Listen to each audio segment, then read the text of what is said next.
Muy buenas tardes a todas y a todos. Bienvenidas, bienvenidos nuevamente a esta sesión de Futureando entre Amigos, una sesión más de nuestra querida World Future Society, donde nos hemos reunido a conversar con el doctor Jean-Paul Pinto de Ecuador, un tema por demás interesante, disruptivo sin duda, que es el campo en sí de la ciencia ficción, un campo muy importante con una trayectoria emergente dentro de los estudios de futuros. Y más aún si lo unimos a otra vertiente de pensamiento como es la de los estudios de seguridad y defensa. Qué más disruptiva sesión que esta. Y bueno, tras una serie de gestiones y de empalmes de agenda, finalmente hemos logrado coincidir y no contentos con ello, también contamos con la espléndida conducción de nuestra querida Sonia Déciga, que déjenme decirles, ella va a presentar al doctor Jean-Paul Pinto, pero yo la presento a ella en su calidad de moderadora. Ella es también una integrante activa de nuestra querida World Future Society capítulo mexicano. Y a continuación me presento a leer la reseña, procedo a leer la reseña de la doctora Déciga y después le cedo la palabra a la misma doctora Sonia Déciga para a su vez conducir esta sesión a cargo del doctor Jean-Paul Pinto. Bienvenidas, bienvenidos nuevamente. La doctora Sonia de Siga es doctora en Ciencias Políticas con orientación a Relaciones Internacionales por la Universidad Nacional Autónoma de México, especialista en tendencias globales, perspectiva de la política mundial y complejidad. Cuenta con una certificación para la enseñanza del futuro avalada por Teach the Future Global y con formación profesional prospectiva certificada por la World Future Studies Federation, región latinoamericana. Fue directora general de esta asociación, la más antigua organización civil para el estudio de los futuros y la diseminación del pensamiento de prospectiva, la World Future Society, en este caso el capítulo mexicano. Es asesora en el proyecto Planificación y Prospectiva de la Educación Superior en Costa Rica de la Universidad Nacional de Costa Rica y se desempeñó como asesora de prospectiva y planeación estratégica en el Colegio de Defensa Nacional de la Universidad del Ejército y Fuerza Aérea Mexicana.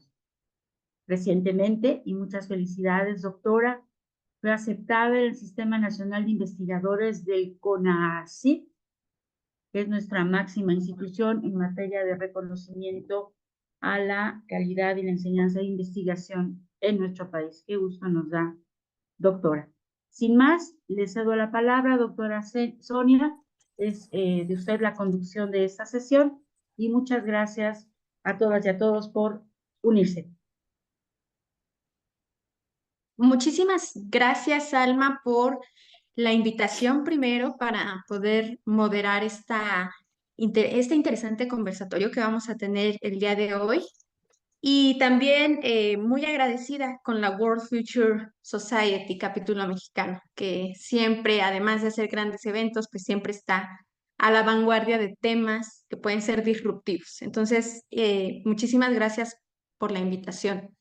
Y también agradezco el tiempo que nos dedica el doctor Jean-Paul Pinto. Muchísimas gracias, Jean-Paul, por estar el día de hoy con nosotros, porque de verdad creo que va a ser una sesión muy interesante en la que todos vamos a aprender y en la que sin duda vamos a romper demasiados mitos en torno a lo que es la ciencia ficción y lo que la ciencia ficción puede hacer por nosotros.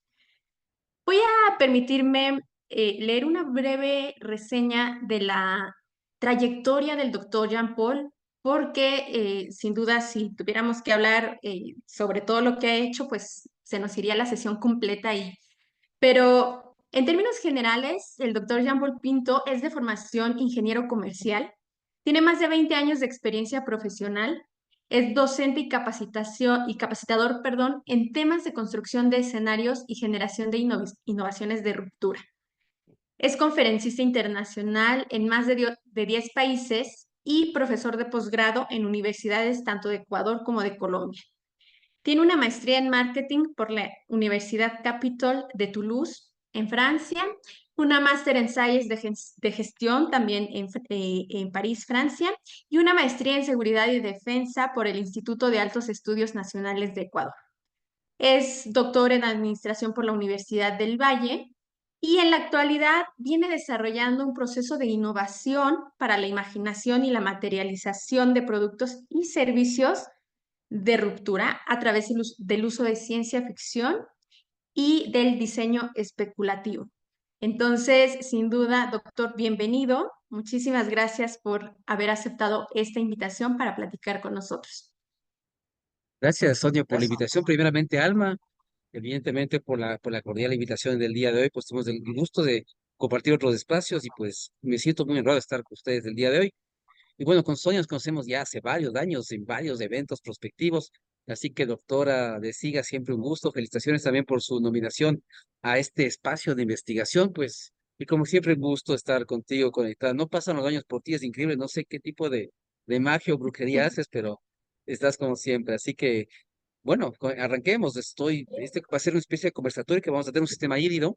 Por momentos con Sonia vamos a conversar de muchos temas y también yo voy a compartir ciertos espacios de pantalla, de ciertas slides que me gustaría presentarles y con eso hacer un evento de tipo híbrido con ustedes. Así que gusto estar el día de hoy, así que arranquemos si deseas, dice Sonia.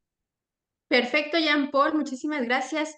Pues bien, empecemos con esta premisa, ¿no? La prospectiva hoy en día se ha vuelto esencial en prácticamente todos los ámbitos de la actividad humana, cualquiera que queramos ver, porque esto nos permite prepararnos para la incertidumbre que está presente en un entorno cada vez más cambiante, cada vez más complejo. Y si lo queremos ver desde la parte de una disciplina, esta disciplina se enriquece al ir incorporando diferentes perspectivas, ¿no? En este contexto, la ciencia ficción pues emerge también como una herramienta que puede ser valiosa, que nos puede ofrecer distintos tipos de narrativas y que sin duda nos ayudan a desafiar un poco los paradigmas y las visiones actuales que tenemos, ¿no? La ciencia ficción sin duda nos abre nuevas posibilidades para el diseño de futuros y esto es lo que busca esta entrevista, profundizar un poco en cómo la ciencia ficción puede ser utilizada para imaginar escenarios innovadores, escenarios disruptivos, pero también para aplicarlo en un ámbito que por su propia naturaleza ha venido siendo cerrado. Y este es el ámbito de la seguridad y la defensa. Em, para empezar, Jean-Paul, me gustaría que nos aclararas un poco, porque también siento que hay un poco de mito entre lo que es la ciencia ficción. Para muchos podría pensarse que ciencia ficción es como fantasía, que no va o que no viene pegado con la realidad. Es decir, hay muchos mitos en torno a esto. Entonces, me gustaría empezar esta plática contigo. ¿Cómo definirías tú a la ciencia ficción? Y sobre tu definición, ¿cuál es la relación que encuentras entre ciencia ficción y prospectiva? ¿Cómo crees que estas dos disciplinas se intersectan? Ya, mira, es una pregunta muy, bueno, son varias preguntas, ¿no? Pero realmente muy interesantes. Y yo te comenzaría con lo siguiente, ¿no? Estoy ahorita acabándome los capítulos de 3%, esta serie brasileña en Netflix, que está ligada a temas de seguridad. Entonces, uno cuando ve esa serie dice, oye, pero este mundo distópico donde estos niños abandonados están a su suerte, esto es ficción. Y yo digo, por Dios, pero es exactamente lo que vivimos en Latinoamérica, en Brasil, en México, ahorita en Ecuador, en lugares tan peligrosos como Durán, que es la ciudad más violenta del mundo, con una tasa de homicidio de 145 homicidios por 100.000 habitantes. Los chicos viven así, fuera de sus familias, de sus hogares, solos completamente y caen en manos de grupos criminales. Y hay que, entonces tienen que saber en México que una colega mía, Catherine Herrera, hizo un estudio y evidenció que el 60% de chicos en bandas criminales son menores de edad. Entonces, yo cuando veo el 3% digo, pero hace rato que sobrepasamos la ficción y la realidad es la nueva ficción, porque justamente en temas de seguridad, estos jóvenes que veíamos en un hábito distópico, imposible que pase, es lo que vivimos actualmente en las zonas más violentas de Ecuador. Y mira que eso corresponde a una parte de lo que tú señalabas, ¿no? Por otra parte, mira que cuando hice el doctorado, yo un poco identifiqué algunos elementos claves de los estudios de futuro. Y entre esos elementos, yo vi elementos comunes entre perspectiva y ciencia ficción. Primer elemento común, las famosas preguntas what if. Tú sabes que en perspectiva, en estudios de futuro, siempre uno hace conjeturas. El arte de la conjetura de Bertrand de Jouvenel, Duc de Jouvenel, uno cuando hace prospectiva hace conjeturas. La ficción también hace conjeturas porque de alguna manera también propone alternativas sobre cómo podría ser el futuro de la humanidad, cómo podríamos vivir dentro de 20 o 30 o 40 años más. Ahí vi una primer acercamiento interesante. Segundo, rupturas, ¿no? Yo tenía un profesor en París que él decía que si la prospectiva no trabaja sobre rupturas, no es prospectiva. ¿Sí? Entonces, más allá del tema de tendencias, de señales débiles, un componente fundamental son las rupturas. Y en la ficción también tenemos ese tipo de elementos, tenemos quiebres, ¿no?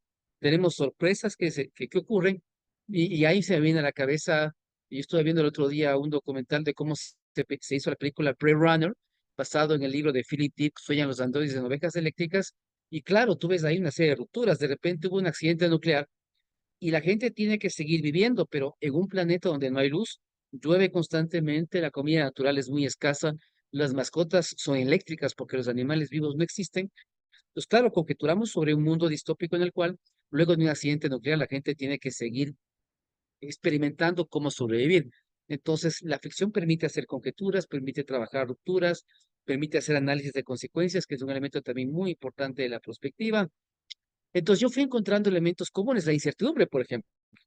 La que la ficción hace es reducir la incertidumbre, porque cuando te plantea opciones, es como ir al supermercado. Yo siempre digo la ciencia ficción, es como si ir al supermercado, ¿no es cierto? Los Oxxos que ustedes tienen, por ejemplo, y tienes para elegir, ¿no es cierto? Varias colas, refrescos, aguas, jugos, vinos, y en función de eso tú eliges un futuro posible. Y la ciencia ficción permite justamente eso, te da opciones de futuro de lo que podríamos llegar a experimentar, mundos apocalípticos, post-apocalípticos, y que realmente es importante porque en el mundo en el cual nos encontramos el día de hoy, estamos claros que los eventos perturbadores, el mundo, ¿no es cierto?, del caos es lo que se está imponiendo, ¿no es cierto?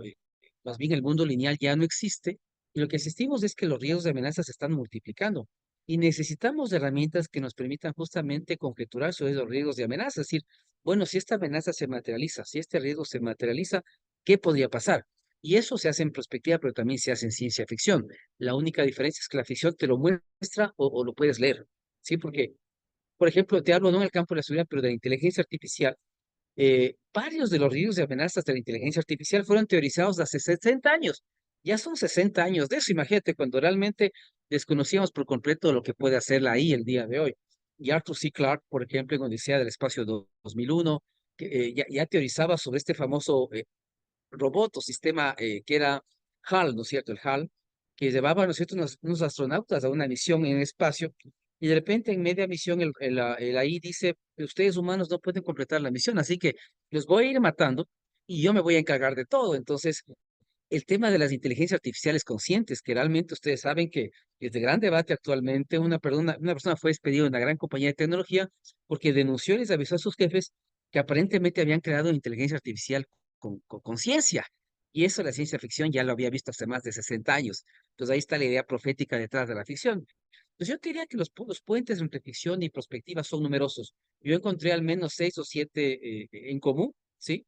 Y por eso le dije, entonces, es posible hacer perspectiva desde la ficción, pero por supuesto, porque además hay otro elemento que no hemos hablado, Sonia, y que es fundamental, que es la innovación.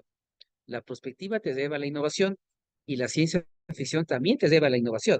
Entonces ahí tienes otro canal donde tú, si usas perspectiva para innovar, también puedes usar ciencia ficción para hacer lo mismo.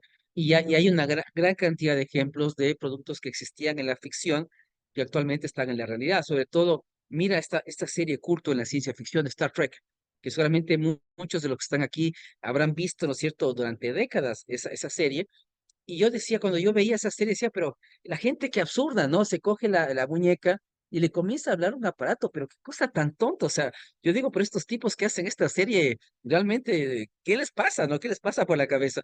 Y décadas detrás de eso, ves ahora la gente que está comiendo y activa una cosa y comienza a hablar así a su muñeca. Es decir, hubieron una serie de cosas que sirvieron de inspiración. Seguramente la gente de Motorola, por ejemplo, es lo que dice, ¿no? Cuando creamos estos teléfonos que se abrían, realmente nos inspiramos en esta serie Star Trek. Y yo recuerdo también la gente que hizo el Kindle de Amazon, donde van a poder comprar mis libros. Ellos dijeron que se habían inspirado en la novela de Neil Stephenson, The Diamond Age. Es decir, hay muchos ejemplos de científicos, de inventores que escuchan, que ven ficción, que leen ficción, y en función dice, oye, yo creo que se puede hacer eso. Y yo voy a reunirme con mis amigos ingenieros, científicos, y vamos a ver si se puede hacer eso o no. Y de repente, eso que existía en la ficción, después va dando lugar justamente a la innovación cuando ya entra al mercado. Entonces, yo te diría que son simplemente, siempre hay una famosa frase que en este momento no la tengo presente, pero de un francés que él decía que simplemente eran dos hermanas, hijas de una misma madre, la ficción y la prospectiva. Lo que pasa es que la una usaba más la imaginación, ¿no es cierto? El tema, ¿no es cierto?, de las conjeturas, y la prospectiva aparentemente era más rigurosa, más seria. Y como era más seria y rigurosa, era celosa de su otra hermana, porque al otro le querían más, ¿no es cierto? Era más famosa, y esta era más aburrida porque era más seria. Pero simplemente eran dos medias hermanas, hijas de una misma madre. Entonces, ese tipo de metáfora te lo puedo hacer llegar, es fantástica. Yo lo leí en una revista de Futuribles de París, en un artículo que publicó esta persona, y me parecía fantástica. Entonces, esto así resume un poco lo que tú me preguntabas, Sonia, al comienzo. Son dos medias hermanas. Simplemente lo que hacen es construir el futuro de forma alternativa. La perspectiva tiene sus métodos, la ciencia ficción tiene sus métodos, pero al final del día se juntan y comen juntas en la misma mesa porque llegan al mismo resultado final.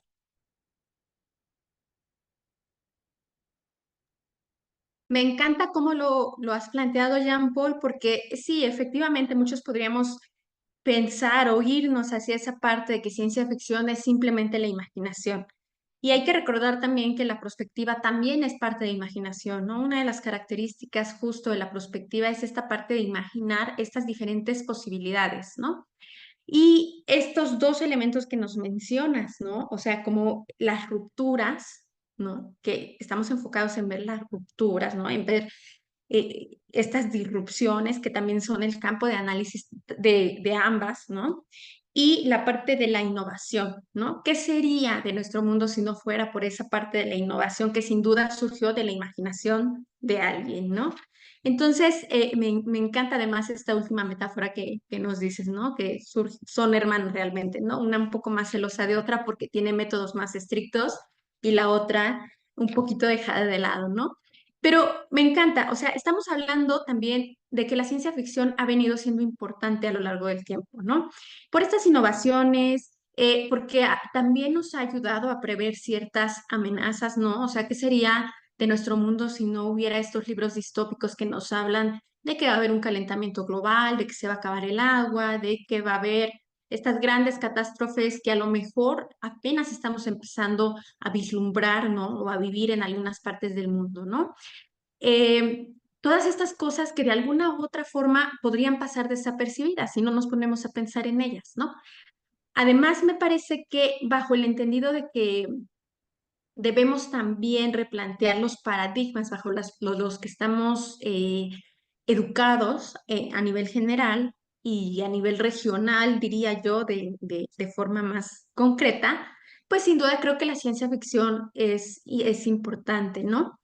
Y entrando en materia, porque es bien importante, ¿no? O sea, la idea de la seguridad y la defensa de un Estado siempre ha sido muy celosa, ¿no? En el sentido de cómo entenderla, de cómo cuidarla, ¿no? De las estrategias que se tienen que aplicar, ¿no? De quiénes tienen que hacerlo, de quiénes son los actores principales en materia de seguridad y defensa. Yo te preguntaría, Jean-Paul, ¿cómo deberían trabajar los analistas en seguridad, ¿no? ¿Cómo deberían de trabajar estos grandes estrategas, estos grandes think tanks para insertar la ciencia ficción dentro de sus análisis? Es decir, ¿por qué crees que la ciencia ficción es clave más allá de cualquier otro método tradicional o de cualquier paradigma tradicional? Como te había comentado, me parece a mí que ahora más que nunca, los eventos disruptores, ¿no es cierto? Los cisnes negros, la famosa categoría de Nicolás Taleb, los eventos menos probables es exactamente lo que está pasando. Entonces, necesitamos herramientas que nos permitan manejar riesgos, amenazas, altos niveles de incertidumbre, cisnes negros, mundos apocalípticos, post-apocalípticos, la distopía como tal, porque La distopía pensamos que era una corriente de ficción únicamente, pero actualmente muchos países de la región, y ahí incluyo a la zona costera de Ecuador, ya viven su distopía, tienen lo que yo llamo tu pesadilla territorial, o sea, no pueden estar peor. Y nunca imaginamos vivir eso. Yo te digo sinceramente, antes de la pandemia, los niveles de inseguridad de las zonas costeras del Ecuador eran bastante pegadas a la norma internacional. Actualmente tenemos zonas más violentas que México, zonas más violentas que Colombia, y como te digo, tristemente la ciudad más violenta del mundo está en Ecuador, está en Durán, cerca de Guayaquil, un puerto que tenemos, ¿no? Entonces yo te diría que en un mundo así caótico, de mucho riesgo, mucha amenaza, mucha vulnerabilidad, ahí la perspectiva, ese es un campo que lo ha trabajado inmensamente, es un registro de mundos distópicos, de mundos adversos frente a los cuales el ser humano intenta sobrevivir. Entonces, y frente a eso, mira, varias cosas que se me vienen a la cabeza, ¿no? Toda la corriente del cyberpunk. Tú sabes, esos mundos de alta tecnología, pero completamente deshumanizados. Entonces, en ese tipo de ambientes, la violencia es mayoritaria, es suprema, porque evidentemente hay mucha inequidad, muchos problemas sociales, y esos son disparadores de la inseguridad y de la violencia en muchos estados. Haití es el más claro ejemplo de eso. Entonces, en estos registros del cyberpunk encontramos justamente estos mundos distópicos que nos permiten justamente alertar, decir, ok, si no tomamos acciones rápidamente, si no hacemos algo rápidamente, vamos a caer ahí, vamos a terminar ahí. Entonces, eso hace que la ficción sea fundamental. Y mira, te voy a enseñar un ejemplo súper claro del caso ecuatoriano para que lo veamos. Voy a compartir una diapositiva justamente para hacer lo que habíamos dicho, de una cosa que trabajé. Mira, esto fue el año 2009, me parece, si no me equivoco, 2009, 2010, ya son 15 años de eso, y voy a mostrar eso, ¿no? Entonces, yo usualmente hago varios tipos de escenarios, y una categoría que me gusta más es aquella de los cisnes negros. Yo cojo y trabajo una matriz de cisnes negros y pido a la gente que identifique diferentes tipos de ellos, y en función de eso hago un escenario de cisne negro. Y si ustedes ven, ahí dice la uno, y ese es un escenario que hice cuando trabajaba en la Secretaría de Inteligencia acá en Ecuador. Te hablo, como te digo, el año 2009-2010, y yo decía, esto es imposible que pase, pero si se llega a pasar, las consecuencias serían devastadoras para el país. Y yo hablaba, mira, en ese año de una militarización de la seguridad, de un Estado casi fallido, que el narcotráfico desborda al tema de la seguridad en el país y hace necesario, el país acaba de perder control en varias zonas, como se ve ahí, y hace necesaria la intervención de Fuerzas Armadas.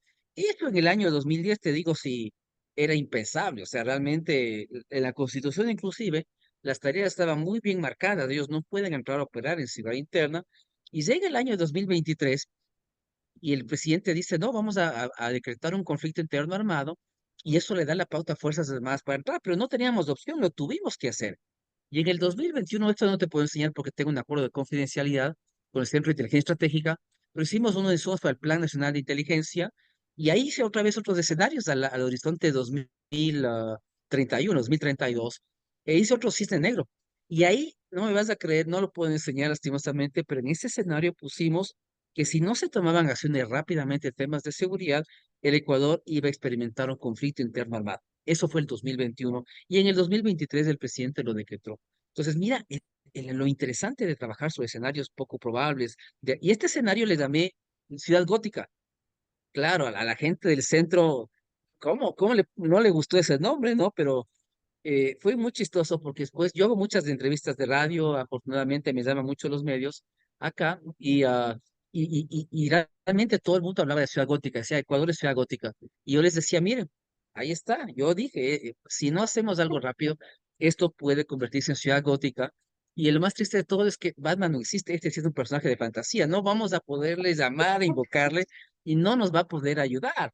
Pero mira que los escenarios están hechos para esto, para alertar, para prevenir, para hacer conciencia a los políticos, de los decisores públicos, de que si no toman decisiones vamos a terminar ahí.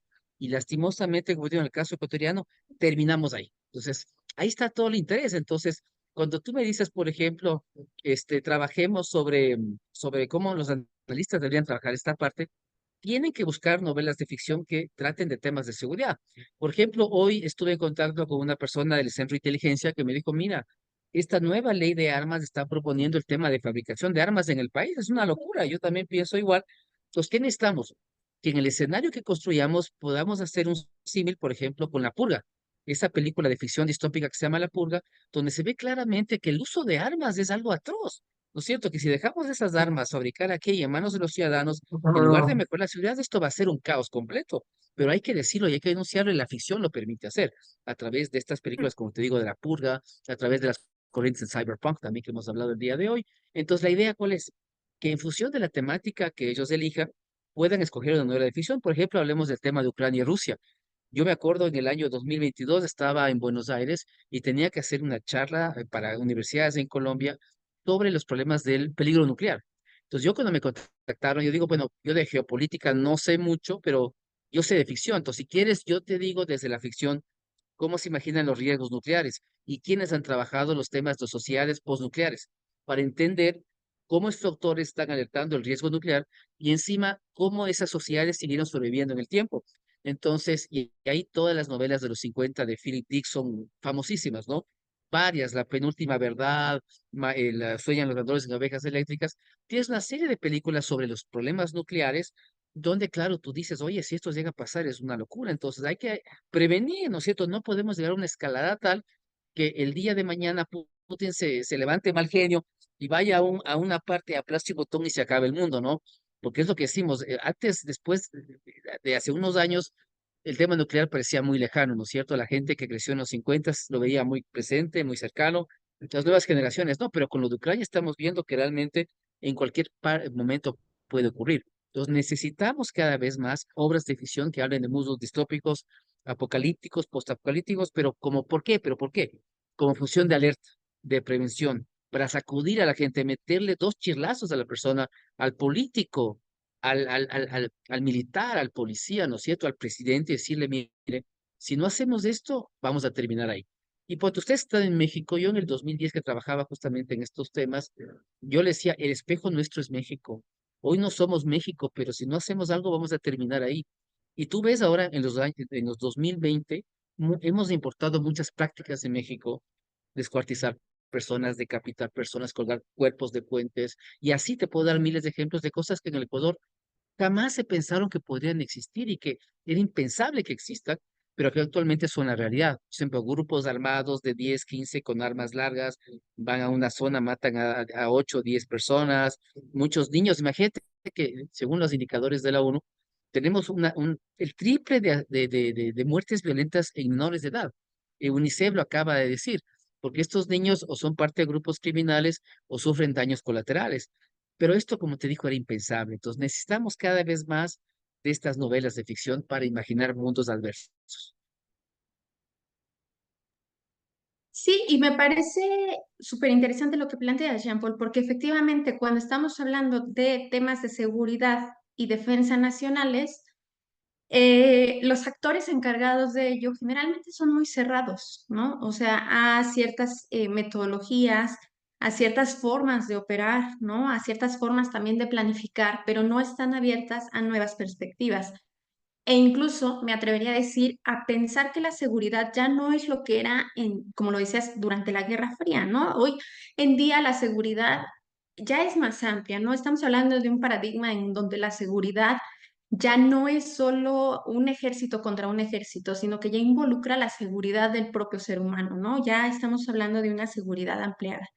Y efectivamente, una frase que a mí me encanta, que describe muy bien lo que hacemos en prospectiva y lo que tú haces en ciencia ficción, es justamente que el futuro no es lo que va a pasar, porque eso no podemos saber. El futuro más bien es lo que vamos a hacer. Y si no tenemos estas ideas de qué es lo que podría pasar, pues difícilmente vamos a poder poner atención y enfocarnos en lo que tenemos que trabajar hoy para construir un mejor mañana, ¿no? Y recuerdo también, o sea, esto me recuerda muchísimo ahora que hablaste de películas, y me pongo a pensar en muchos ejemplos de cómo la ciencia ficción justamente ya ha demostrado su capacidad para anticipar cosas, ¿no? Ahora se me viene a la cabeza, por ejemplo, la obra de Philip Dick, Minority Report, ¿no? Que exploraba justamente esta idea de vigilancia masiva, en donde iba a haber un control estatal a través de las tecnologías avanzadas.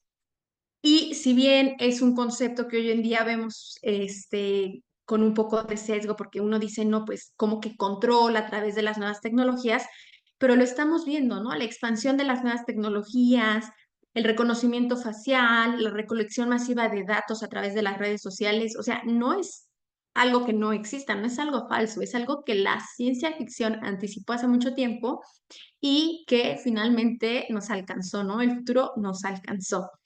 En este sentido, vamos un poco más hacia, ¿cómo crees tú que estas narrativas de ciencia ficción aportan al trabajo de los analistas y estrategas? Ya nos hablaste un poco de que necesitan leer ficción para pensar en otras posibilidades de escenarios, pero yéndonos al ámbito de la seguridad, no sé si pudieras darnos algunos ejemplos, además del que ya nos presentaste de Ecuador, ¿no? ¿Cómo la ciencia ficción puede ser utilizada para anticipar soluciones o alternativas a los temas que tenemos hoy en materia de seguridad? Es una excelente Ya, pregunta y te voy a compartir la pantalla para que veas algunos ejemplos de películas y de series que permiten justamente trabajar con ficción y que permiten identificar escenarios alternativos, ¿no? Entonces voy a compartir otra vez pantalla para que lo puedan ver y podemos discutir sobre eso. Mira, para comenzar, este primer elemento que es fundamental, yo estuve en París el año pasado y un poco yo averigué y busqué información sobre este Red Team. Y lo que hay que saber es que el ejército francés eh, tiene y ha reclutado escritores de ficción para imaginar las guerras del futuro, para imaginar los riesgos de amenaza del futuro.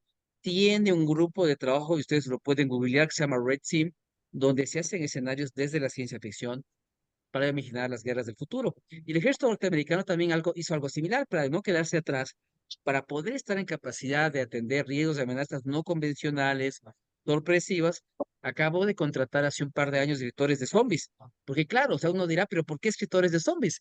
Porque evidentemente este tipo de cosas te permite, ¿no es cierto?, decir, analizar cómo te enfrentarías a una amenaza que no estaba tomada en cuenta, que no estaba en el radar, que no era lógica, que no era coherente y que causó sorpresa.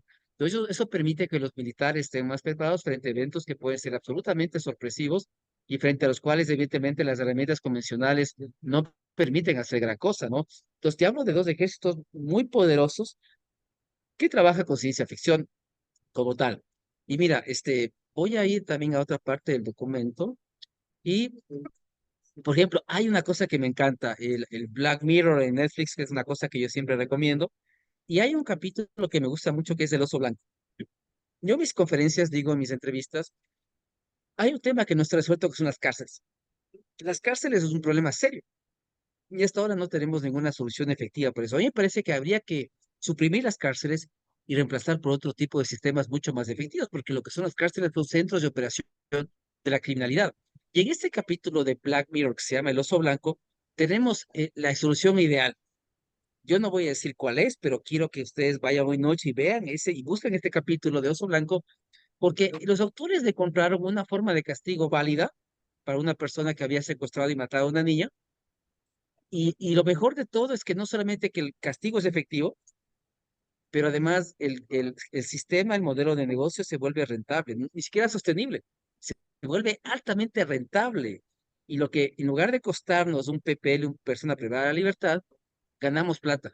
Con cada preso, ¿no es cierto? El Estado, el sector privado gana un montón de plata. Y además hay un castigo efectivo. Evidentemente, detrás siempre hay un problema ético. Siempre en los Black Mirror nos alertan sobre estas tecnologías que parecen muy buenas, que parecen magia, pero que al final resultan distópicas, ¿no? Resultan realmente lo peor que podría pasar. Yo cuando veo esa serie y comienzo a ver esa tecnología, digo, ojalá algún día alguien fabrique esto y haga esto. Y termino el capítulo diciendo, por Dios, ojalá nunca a nadie se le ocurra hacer esta cosa porque sería una tragedia, ¿no? Entonces, ya hay otra, por ejemplo, Other Life, ustedes ven ahí abajo a la izquierda, me gusta mucho porque si a los jóvenes en Latinoamérica les pasáramos en 5 minutos de realidad virtual, un año en la cárcel o unos días, una semana, un mes en la vida de un sicario, no estoy seguro que ellos elegirían ese camino, ¿sí? Yo creo que lo pensarían seriamente antes de entrar, pero como yo sostengo lastimosamente los jóvenes en Latinoamérica primero no tienen opciones de vida, tienen muy pocas, ¿sí? Y entonces, porque yo siempre digo, si a un chico en una zona pobre del Ecuador, zona violenta del Ecuador, le ofreceríamos, ¿no es cierto?, una beca de estudio, un capital semilla para emprender, un primer empleo, no estoy seguro que elegiría la cuarta opción de ser sicario. Si eligen ese mundo es que no tienen más. A veces, como decían, el 3% dejan sus casas, dejan de tener una familia. El grupo criminal se vuelve la familia, se hacen las placas, ¿no es cierto?, de los tatuajes de los criminales como pertenencia al grupo porque es su familia, son sus hermanos como tal, ¿no? Entonces, esto que parece ficción, como te digo, es parte de la realidad, pero es importante que los jóvenes conozcan a lo que se meten, ¿no es cierto? ¿Qué significa ser un sicario? ¿Qué es lo que significa ser un narcotraficante? Y con eso dejar de romantizar este tema con las novelas de Netflix también, ¿no es cierto? Los capos, la vida de Pablo Escobar, que la gente puede soñar en esos imaginarios que son absolutamente absurdos e irreales, ¿no? Entonces, la ficción través de lo que puede ser el oso blanco, que lo que puede ser Other Life, demuestra, ¿no es cierto?, una forma en la cual podemos implementar acciones complementarias para mejorar la seguridad y que no son las herramientas tradicionales, las políticas tradicionales de seguridad y defensa, ¿no es cierto? Por ejemplo, ahí también están los temas de, por ejemplo, El País de las Mujeres, ¿no? El País de las Mujeres, que también es fantástica como novela de Gioconda Belli, porque es una sociedad en la cual todos los puestos públicos, incluido el Ministerio de Defensa, están en manos de mujeres. Y yo digo, la política de defensa o la política de seguridad en manos de una mujer, ¿qué tan diferente podría ser? ¿No es cierto? Sería más humana, sería mucho más multidimensional, enfocada en el paradigma de la seguridad humana, ¿no es Yo me cierto? encargaría de Y eso, asesinar a todos. entonces, no sabemos cómo podría ser, ¿no? Entonces, mira que inclusive yo recuerdo, hay una cosa que es fundamental, como te decía y siempre he dicho en las últimas conferencias, es que esos jóvenes no necesitan que les vayamos a matar, no necesitan ver a militares en tanquetas.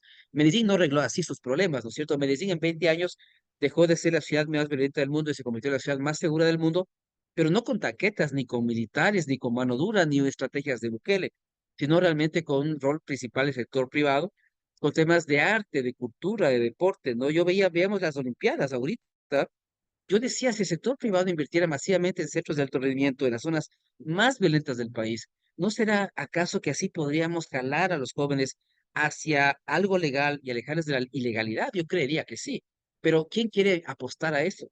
¿Por qué el sector privado no invierte? ¿Por qué no se hacen alianzas público-privadas para que esos jóvenes dejen de trabajar para el crimen organizado? Entonces, tienes un montón de novelas, por ejemplo, en temas de defensa tienes estas novelas de acá. Entonces, yo como trabajo con Fuerzas Armadas, tomamos estas novelas, ¿no es cierto? Y decimos, bueno, ¿cuál se puede adaptar al futuro del ejército de Fuerzas Armadas? Y en base a eso armamos el Yo pensé escenario. que usted Entonces, quería por que le ejemplo, pongan aplicación eso. el 1984, por ejemplo, que yo decía que era el Colombia del año 2021, porque claro, tú tienes el eslogan, ¿no es cierto?, del INSOC, ¿no es cierto? La guerra es la paz, la ignorancia es la fuerza. Entonces, parece ciencia ficción un libro escrito en el año 1948, pero que es la Latinoamérica y es la Colombia del 2020 y 2021, ¿no es cierto? Donde se piensa que el único camino es la guerra, no hay otra opción, y además lo que es importante es tener a la gente ignorante para tenerle controlada. Y esa es una alerta que se hizo, como te digo, en el año 1948. Entonces, ¿qué es lo que hay que hacer? Hay muchas novelas que teorizan sobre la seguridad, sobre la defensa, sobre las guerras del futuro. Inclusive hay novelas sobre aliens que son interesantes porque, claro, un ejército humano, ¿cómo se pelearía con un ejército de extraterrestres? Y esto implica que las Fuerzas Armadas puedan analizar capacidades. Si las capacidades de mi enemigo son altas, son superiores a las mías, ¿qué tengo que hacer? ¿Qué debería hacer yo? ¿No es cierto? Y con eso, evidentemente, voy trabajando el tema de capacidades futuras para mis ejércitos, mi marina, mi aviación, considerando que al frente tengo un enemigo mucho más poderoso de que usualmente tengo sobre la Tierra. Entonces, la idea es que los analistas puedan tomar varias de estas novelas que ustedes les he presentado el día de hoy, que hay muchas más. Minority Report también, que tú decías, ¿no es cierto? Que es interesante, ¿no es cierto? Una novela donde se teoriza sobre una sociedad sin crímenes. Claro, si tú me hablas, esta es la novela de Ecuador, o sea, ¿cómo puedo pasar de una tasa de homicidios de 46 homicidios por 100.000 habitantes, que es un récord mundial, a una tasa de 10 o una tasa de 1? Hay países en el mundo que tienen una tasa de homicidios de 1 homicidio por 100.000 habitantes. ¿Cómo se hace eso? Y entonces yo tengo que buscar novelas en las cuales el crimen no exista. La purga que te decía también es otro ejemplo interesante, una sociedad que tiene una tasa de criminalidad por bajo del 5%. Esos son los ejemplos que hay que buscar. Es decir, a ver, en esa sociedad, ¿qué se idearon, no es cierto, para bajar la criminalidad? Para que no haya asesinatos, para que no haya extorsiones, para que no haya vacunas. Y esas medidas las podemos adoptar. Y las miradas de la seguridad, como yo en algún momento te decía, Sonia, ya no pasan por la militarización, no pasan por las cárceles, ¿no es cierto? Estas famosas cárceles que queremos crear, o el método Bukele que nos quieren vender. Las medidas de seguridad efectivas pasan por la educación, por el emprendimiento, la innovación, por otras cosas, con el rol activo del sector privado, haciendo proyectos de seguridad, como lo hace en México, creación de fideicomisos, recuperación de espacios públicos abandonados, proyectos de emprendimiento. Eso es lo que necesitamos en seguridad, un plan nacional de seguridad integral, donde varios actores puedan participar o crear estrategias y políticas públicas de seguridad e implementarlos en los ámbitos de sus competencias, pero esto no existe. Lo que seguimos intentando es lo mismo. Los últimos presidentes de acá de Ecuador, lo que hacen que es estado de excepción, sacar a los militares, listo, y mano dura, y con eso piensan que van a resolver el mundo. Y te digo, lastimosamente, desde el 2021 hasta acá, los temas no han mejorado de forma significativa. Estamos igual o peor que antes. Y es porque seguimos haciendo lo mismo. Es decir, no somos realmente Homo sapiens desde mi punto de vista, no somos seres racionales. Y aquí me voy al libro de Daniel Kahneman, Pensar rápido, pensar lento, quien nos dijo las cosas de frente, nos dijo, no somos animales racionales, me van a disculpar, pero eso es es una exageración. Porque ¿cómo puedes tú explicar que Homo sapiens siga intentando lo mismo año tras año, sabiendo que no funciona? Es decir, si fuéramos realmente inteligentes, haríamos cosas distintas, pero también nos da miedo, ¿no es cierto?, correr riesgos, nos da miedo perder nuestra credibilidad, nuestra fuente ¿no es cierto?, nuestra imagen, entonces no nos arriesgamos. Y la perspectiva realmente tiene su razón de ser en el riesgo, en realmente en ser revolucionario, en ser valiente, porque cambiar el futuro es un tema de valentía, pero no mucha gente lo tiene y por eso es que la gente sigue intentando lo mismo con cero resultados, porque aquí lo que tenemos es cero resultados. Oye, Jean-Paul, eso es interesantísimo, ¿no? O sea, seguimos haciendo lo mismo, seguimos pensando bajo los mismos paradigmas, seguimos incluso intentando solucionar los problemas como lo hacíamos hace 20, 30 años, aunque los problemas ya han evolucionado. Y en este sentido, yo tengo una pregunta, que me parece que es lo que más digamos, nos preocuparía cuando hablamos de ciencia ficción. En tu experiencia, ¿qué mecanismos narrativos específicos o qué herramientas metodológicas o qué métodos de construcción de escenarios utilizas tú para hacer que esta ficción o que esta ciencia ficción pueda ayudarnos a resolver un problema? Porque sí, nos dices, podemos retomar algunas series, algunos libros, algunas ideas que ya se han planteado anteriormente sobre problemas que ya estamos viviendo ahora, pero no sé si en tu experiencia, que supongo que sí, tienes ya metodologías o métodos bien específicos propios de la ciencia ficción que se pueden emplear, que un analista o una estratega en seguridad pueda utilizar realmente para hacer este tipo de trabajo. Sí, mira, yo creo que te voy a plantear un poco cómo yo lo trabajo, cuál es mi proceso y cómo inserto la ficción en esos procesos de seguridad, porque los he hecho ya para, como te digo, para centros de inteligencia, para también el SNAI, que es el que dirige las cárceles de Ecuador, lo he hecho para Fuerzas Armadas en varias ocasiones, también en academias militares. Entonces te voy a mostrar un poco cómo funciona eso, porque eso me parece que también puede ser fundamental. Están viendo mi pantalla ahí, ¿cierto? Y mira, también cierto, antes de esto voy a presentarte otra cuestión que para mí me parece interesante. Esta presentación igual les puedo mandar más tarde, pero mira, yo creo que hay que trabajar la perspectiva como lo hace Jean-Pierre Dupuy en Francia y como lo hacía H.G. Wells, famoso escritor del siglo XIX de ciencia ficción. Él decía que los seres humanos vamos a cambiar únicamente después de una tragedia. Hasta que no nos pase una tragedia, no vamos a poder cambiar y ni vamos a querer cambiar. Y Jean-Pierre Dupuy dice una frase que me gusta mucho. ¿Cómo debes generar una imagen de futuro? La imagen de futuro debe ser catastrófica para que sea repulsiva, el peor escenario, la distopía, pero al mismo tiempo verosímil, para que motive a los políticos de decisores a tomar decisiones, acciones que impidan su realización. Por eso, por convicción más que por provocación, yo he decidido adoptar una postura catastrofista. Ese es un poco mi punto de vista en un libro que es fantástico de Jean-Pierre Dupuy, por un catastrofismo iluminado, cuando lo imposible se vuelve certero. Es una obra escrita hace muchos años ya, pero realmente de una actualidad, pero fantástica, ¿no? Entonces, viendo un poquito el tema del proceso, son 4 preguntas, ¿no? Trabajados desde la distopía. ¿Qué podría influir para que pase lo que no me gustaría que pase? ¿Cómo se imagina lo que no quiero que pase? ¿Cómo se vería lo que no quiero que pase? ¿Y qué debo hacer para evitar, para que no pase lo que no quiero que pase? ¿No? Esto está en unos papers también que te puedo hacer llegar, que están publicados ya de esta nueva era del foresight que yo escribí con estos metamétodos que yo propongo, y un paper que hice en la Universidad de la Costa en Barranquilla sobre cómo imaginar el futuro de una universidad desde la distopía, desde los peores escenarios que podemos imaginar. Entonces, mira que estos procesos súper participativos. La idea, ¿cuál es? Lo dije en una entrevista el otro día. Tenemos que hacer que militares, civiles y policías trabajen en las academias militares y policiales, en las universidades. No podemos tener políticas públicas integrales si militares, policías y civiles no estudian en un mismo espacio, no comparten banca, no comparten pizarrón, no idean estrategias y políticas en los centros de estudios como tal. Eso no va a mejorar. Entonces, estos procesos requieren de esto, de civiles, de militares, de policías que trabajan en temas de seguridad. Entonces son procesos muy lúdicos, muy participativos, herramientas que permiten reunir a 100 o 200 personas. Aquí, ¿qué hacemos? En la primera fase hacemos una serie de matrices. Yo uso mucho design thinking, mapas de empatía y de valor, hago matrices de tendencias, matrices de rupturas, matrices de cisnes negros que yo te comentaba, y la matriz de ideas preconcebidas, ¿cierto? Esas cosas que pensamos que no van a cambiar, pero tal vez sí pueden cambiar, sino que en nuestra mente nos bloqueamos, ¿no es cierto? Lo que Edgar Morin decía, tenemos como inyecciones, ¿no es cierto?, que bloquean a través de nuestro sistema de ideas y que hacen que toda idea nueva sea bloqueada como una inyección, ¿no es cierto?, como la vacuna del COVID. Entonces, trabajamos bajo matrices, esto nos permite identificar una serie de elementos que van a constituir los escenarios y hacemos estos mapas. Estos mapas lo hice también para la Cámara de Comercio de Quito hace poco acá, porque me dijeron, mira, ayúdanos a actualizar el plan. Y dije, oye, el sector privado tiene mucho por hacer. Porque a veces pensamos que el sector privado en temas de seguridad es únicamente guardias, de seguridad, cámaras, drones, qué sé yo, alarmas, ¿no es cierto? Ese es el rol. De ahí no pasan. Y es mentira. El sector privado puede implementar proyectos de seguridad. Y tengo el caso de muchas empresas en México que ustedes deben conocer que implementan proyectos de seguridad.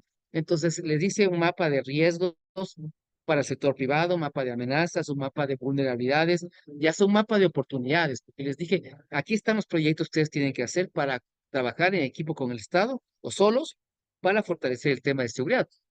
Esa es una primera fase importante.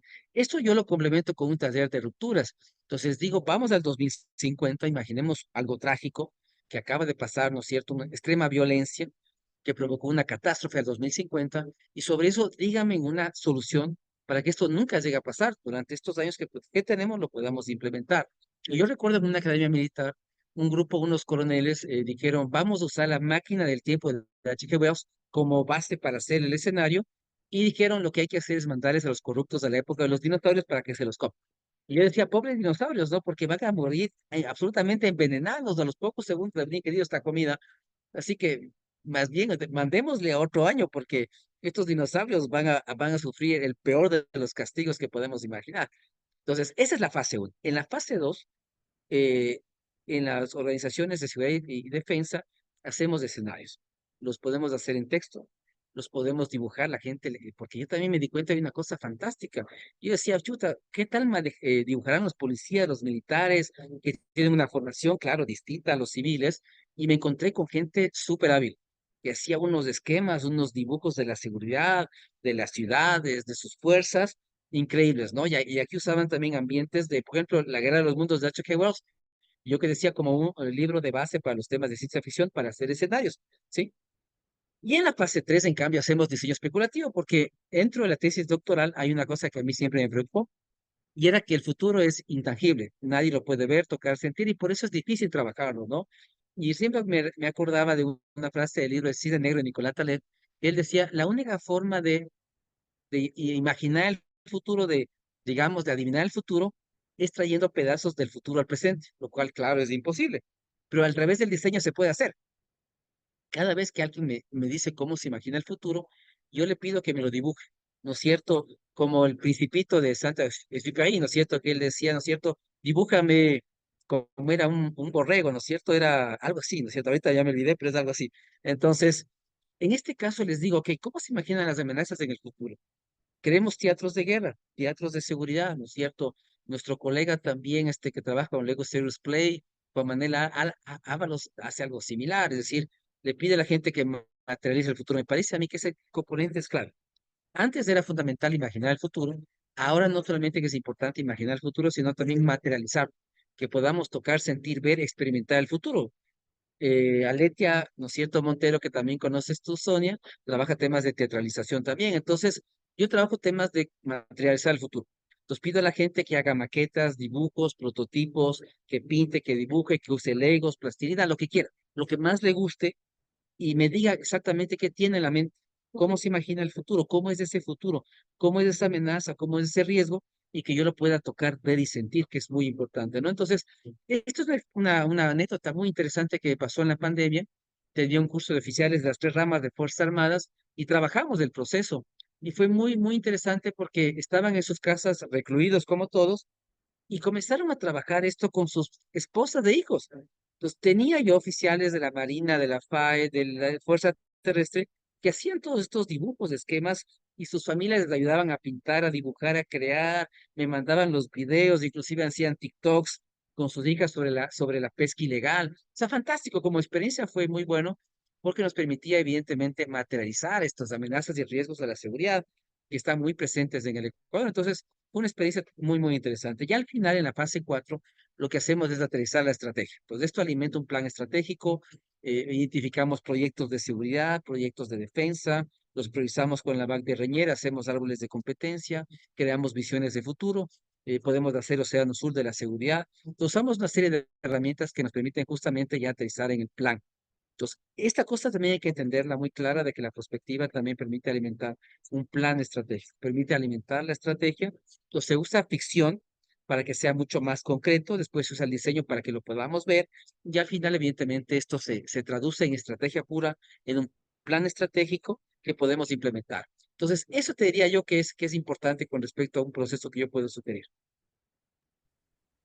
Súper interesante, Jean-Paul, porque justo creo que esa sería como la pregunta principal que se podría hacer cualquier persona, ¿no? ¿Cómo vamos de la ciencia ficción hacia algo tangible que sería un plan estratégico, ¿no? Porque como bien dices, el futuro no es tangible, pero si tenemos un plan de acción, eso ya lo convierte en tangible, ¿no?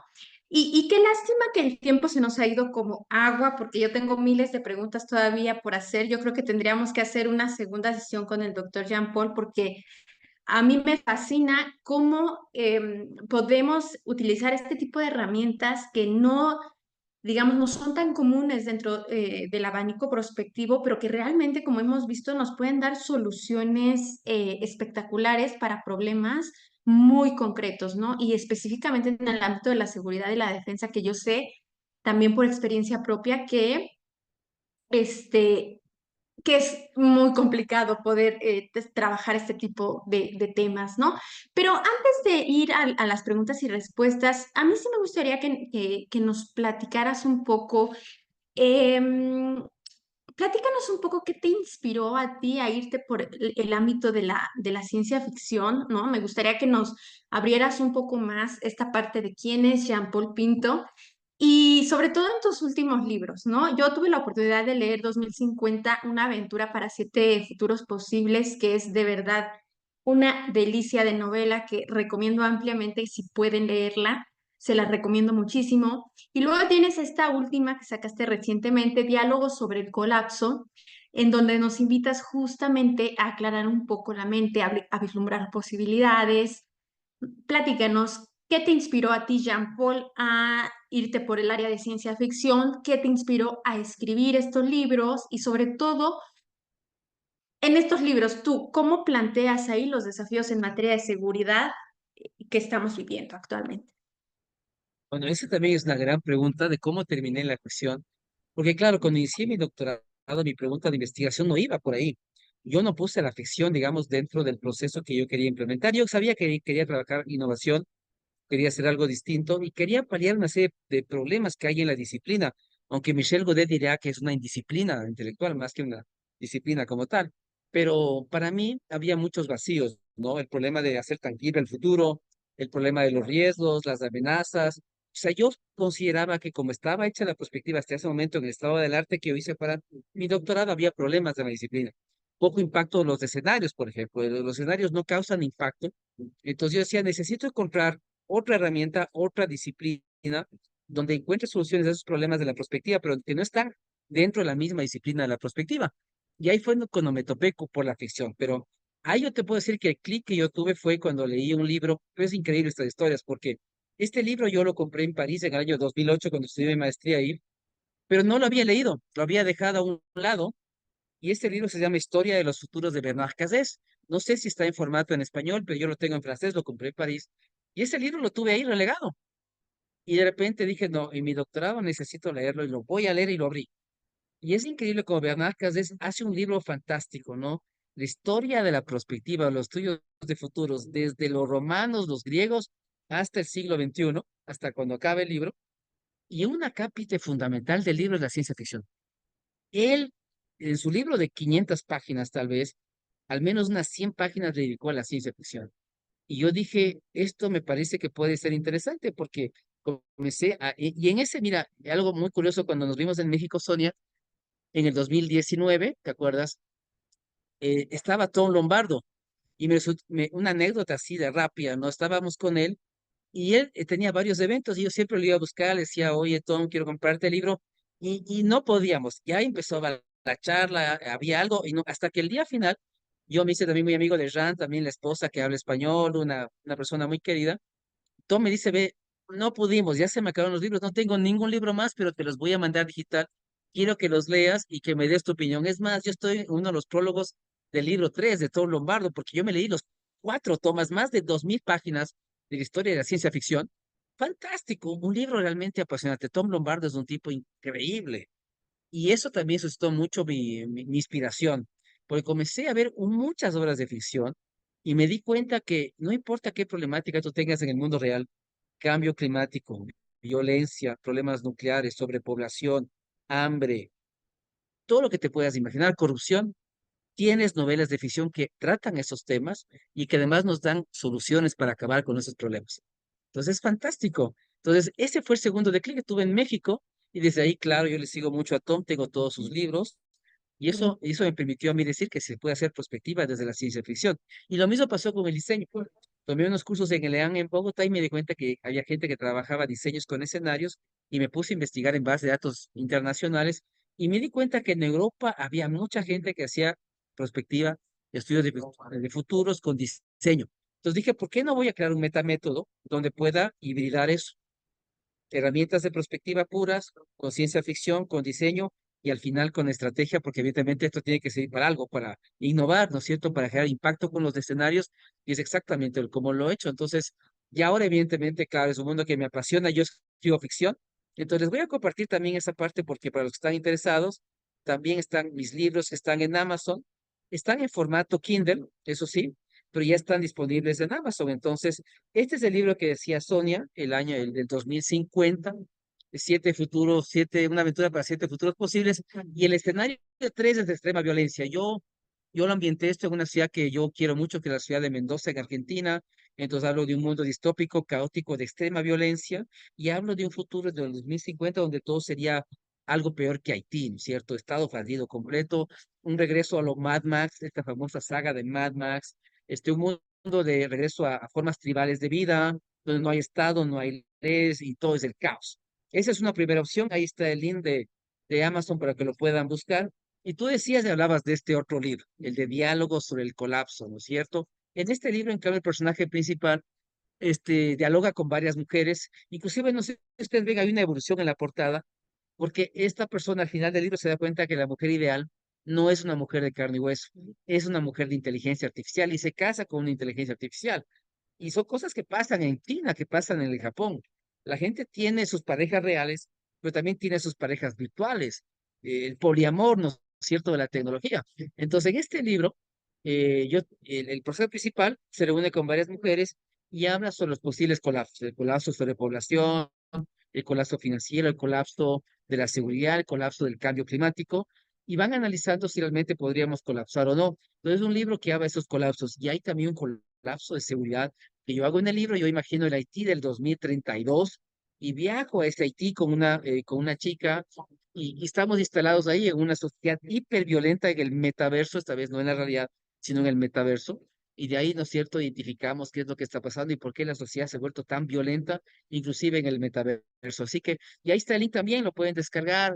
A la gente le ha gustado mucho los libros, porque yo dije, bueno, si yo teorizo sobre ficción y estados de estudios de futuro, yo también debería escribir ficción. Y comencé a escribir unos cuentos cortos que los publiqué en Colombia en el 2020, y luego estos libros de 2050 y de diálogos sobre el colapso, donde he insertado temas. Es más, en este libro, lo que hice es que tuve la suerte de hacer más de 100 entrevistas en radio y televisión en los últimos 10 años, los últimos 2 años, perdón, y esto que yo mencionaba en las entrevistas de los últimos 2 años, los puse en el libro, en soluciones, en problemas, en no hacer lo mismo, en soluciones alternativas. Entonces, yo quise plasmarlo en lo que había hecho los medios de comunicación en este capítulo del libro, donde estoy en el Haití, en el Haití del 2032, en el metaverso, y cuento las políticas nulas o de no éxito implementadas, y hablo también de las políticas alternativas, sistémicas, multidimensionales para mejorar la seguridad.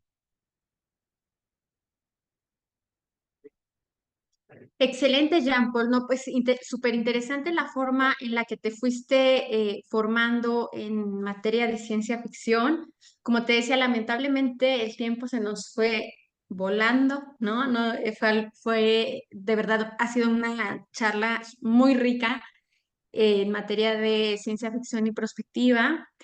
Invito a todos los que nos están escuchando en este momento a que si tienen alguna pregunta o comentario para el doctor Jean Paul, por favor la puedan escribir en el chat para poderlas resolver y también, por supuesto, ser breves en sus cuestionamientos a fin de no afectar, por supuesto, el tiempo que amablemente nos ofrecen todos ustedes con su presencia.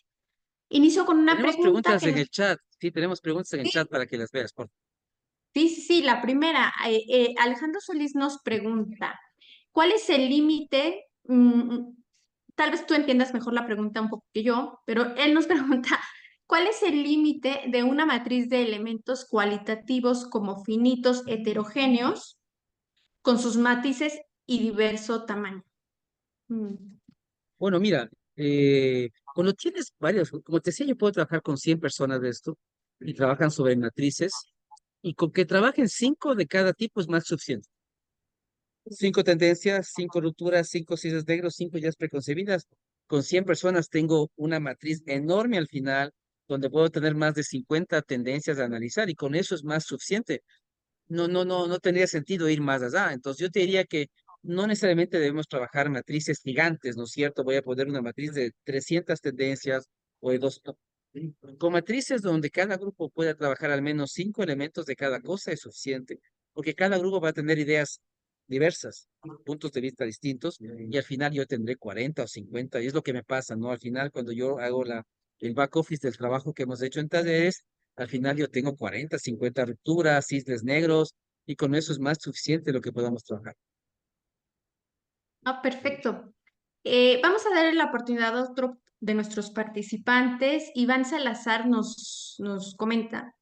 En México, dejando de lado la participación de las Fuerzas Armadas en materia de seguridad pública, durante este sexenio también se les dio la facultad de participar en construcción de infraestructura crítica como aeropuertos, líneas férreas, etcétera, apuntando a que su trabajo puede coadyuvar al desarrollo económico. Tomando en cuenta una perspectiva de la seguridad ampliada, podríamos considerar un escenario prospectivo de transformación de las Fuerzas Armadas hacia otro tipo de tareas no convencionales como medio para construcción de paz, y qué tan factible lo verías tú desde tu perspectiva y tu óptica. Sabemos tú eres de Ecuador, pero bajo este contexto, ¿cuál sería tu opinión? Sí, me parece fundamental, sobre todo en una tarea que es una deuda que tiene el Estado, varios estados en Latinoamérica, que es el abandono del Estado, la no presencia del Estado en ciertas zonas que son después cooptadas por grupos criminales. Yo te diría que esa es la oportunidad de oro para que justamente ellos puedan hacer política pública en territorio, pero como te digo, en temas de innovación, en temas deportivos, culturales, de arte, donde los militares puedan trabajar de la mano con civiles, con asociaciones locales, con gremios locales, con ciudadanos locales, implementando proyectos que perfeccionen y mejoren la seguridad. Pues yo te diría que sí, o sea, los militares pueden tener, como se llama, más misiones subsidiarias fuera de sus principales misiones y pueden así aportar a la paz. Por ejemplo, en Ecuador se nos ha ocurrido, que es un tema de discusión acá, el tema de cárceles, ¿no? Los militares han hecho las cárceles acá y yo he dicho, bueno, hay que decidir, o bien creamos una cuarta fuerza militar, además de la Marina, la FAI y el Ejército, una policía militar penitenciaria, porque si les damos esa pega tendrán que cambiar doctrina, equipamiento, armamento, forma de operar, todo, no, no es tan fácil, ¿no? Entonces, por supuesto, o sea, la mirada de la seguridad, pero mira, esto de aquí no debe ser solamente de militares, sino que cuando nos sentamos los actores de la seguridad a planificar la seguridad, tiene que haber otros ministerios, educación, inclusión social, producción, sector privado, municipios. Eso es una política de seguridad. No podemos pretender en el futuro que las políticas de seguridad la hagan solamente los policías, los militares o solamente los servicios de inteligencia.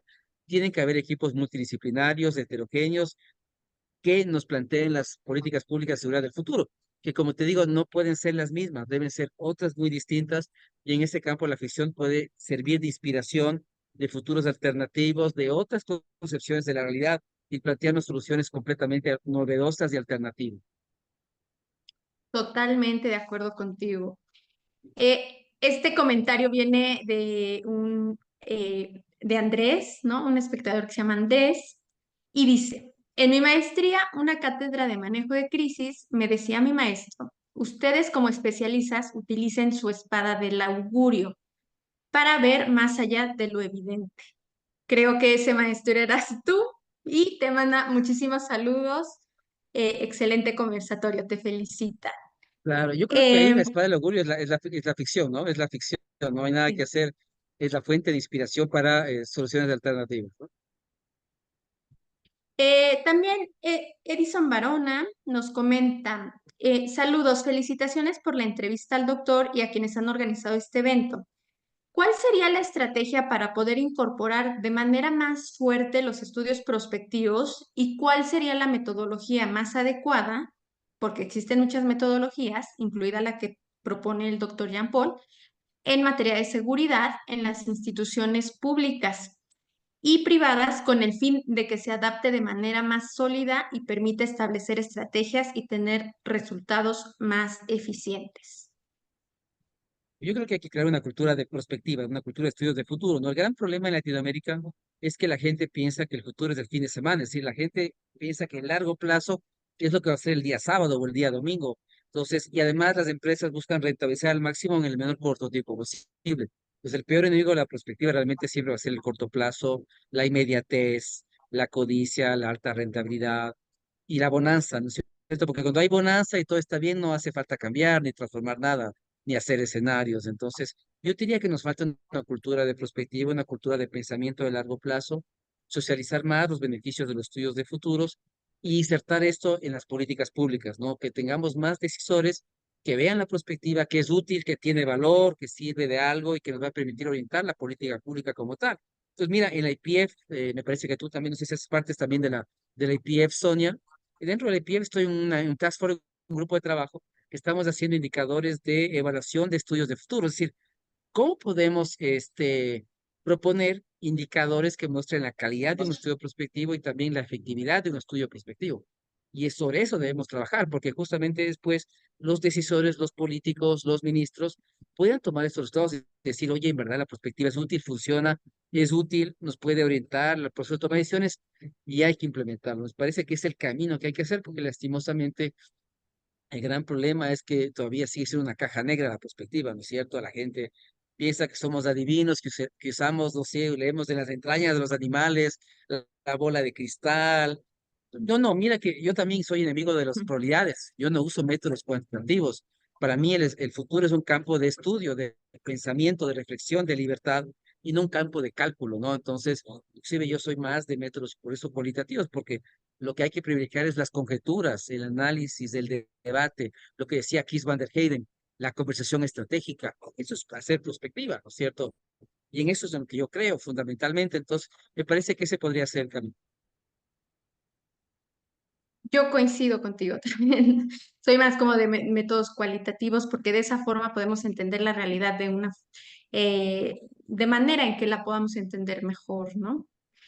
Jean-Paul, pues muchísimas gracias por tu tiempo, muchísimas gracias de verdad por compartir estas experiencias que has tenido en el uso de la ciencia ficción, en el uso de la prospectiva y en cómo todo esto se puede vincular para analizar temas tan importantes como la seguridad y la defensa. Te agradezco muchísimo por estas aportaciones y le doy la palabra nuevamente a la directora, a la presidenta de World Future Society Capítulo Mexicana, Alma Campos.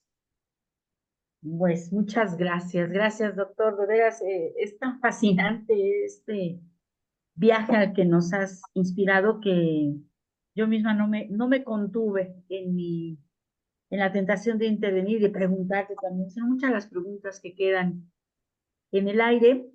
Yo les invito a todas y a todos los asistentes a que si después quieren ver esta grabación en nuestro canal de YouTube por la World Future Society, lo vuelvan a recorrer, lo vuelvan a hacer, ese taller será muy interesante y le hacemos llegar más preguntas al doctor Jean-Paul, total. Pero reitero mucho más la invitación a que nos escriban al correo info@wfs-mexico.org para que les podamos enviar información de regreso que estamos levantando nuevamente en nuestra página, pero mientras podemos enviar esa información de vuelta para que vean qué es la asociación, qué estamos haciendo. Ahorita tenemos un curso en desarrollo donde hemos tocado estos y otros temas. Y a propósito de sus mismas preguntas, ¿por qué no solicitarle al doctor Jean-Paul, en la medida que su agenda lo permita, pues un taller más adelante, ¿no? Sería muy bueno tallerear este tipo de experiencias, porque yo concuerdo mucho con lo que dicen ustedes, igual con la doctora Désiga. Creo que es muy importante el forecast en los estudios de futuros, pero concuerdo mucho en la perspectiva cualitativa. Concuerdo mucho en que los futuros se viven. No existen todavía, pero sí podemos vivir de primera mano experiencias que nos acerquen a esos pedacitos de futuro de los que nos habló el doctor Jean-Paul Pinto, e imaginar en el presente lo que puede ocurrir y con ello ampliar nuestra perspectiva temporal y nuestra perspectiva de alternativas.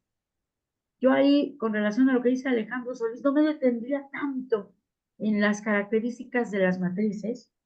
Eso está muy bien para el campo de análisis de matrices, que en algún momento tuvimos oportunidad de ver en la formación a nivel licenciatura, y sí la invitación que daría en pie para profundizar en los estudios de futuros, que finalmente requieren mucha práctica, mucho aprendizaje en terreno, que exploremos nuestras propias posibilidades, las de nuestras organizaciones, mucha exploración sobre estas imágenes, metáforas y narrativas sobre el futuro y ampliar nuestro arco temporal y empezar a mirar a espacios, como dice Jean-Paul, que vayan mucho más allá del corto plazo y del presentismo, ¿no? Y de lo que va a ocurrir la semana que entra, porque tengo el problema ahorita. Y si empezamos a pensar en 10, 15, 20, 30 años o más, podemos ver cómo el campo de posibilidades se va ampliando.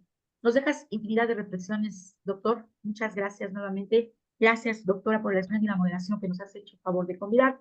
Y bueno, quedan todas y todos invitados a seguir profundizando en nuestras charlas, futureando entre amigas y amigos. Lo van a ver en YouTube. Estamos por LinkedIn, estamos en el correo que ya les comentamos y vamos a ir ampliando nuestra difusión. Sin más, muchas gracias, que tengan una excelente tarde y que la pasen muy bien. Gracias y hasta Gracias por luego. la invitación, un fuerte abrazo para todos. Voy a comenzar ahorita un curso de prospectiva de innovaciones de la ciencia ficción, así que les tengo que dejar. Así que sí, hagamos un Maravilloso. taller, conversemos, hagamos un taller. Te damos la palabra, Alma, y pues Perfecto. hagámoslo pues en el Oh, corto plazo, algo en realidad. claro, qué mejor, Jean-Paul. Pues ya que lo mencionas, compártenos por favor la convocatoria y la hacemos extensiva al interior de la asociación y en esta red ampliada que se ha sumado a sesiones como esta, que quedan invitadísimos a sumarse. Se trata de hacer comunidad, se trata de conversar, y ampliar nuestros mismos horizontes. Y siempre retomaré la frase de la doctora Désira en el sentido de tener alerta y despierto a nuestro ser prospectivo en lo personal, en lo comunitario, en nuestras organizaciones. Eso es vital para Latinoamérica, es importantísimo. Muchas gracias. Listo. Gracias a Buenas ustedes, que les noches. vaya muy bien, éxitos. Gracias, Gracias. Jean-Paul. Muchísimas gracias. Gracias, doctor.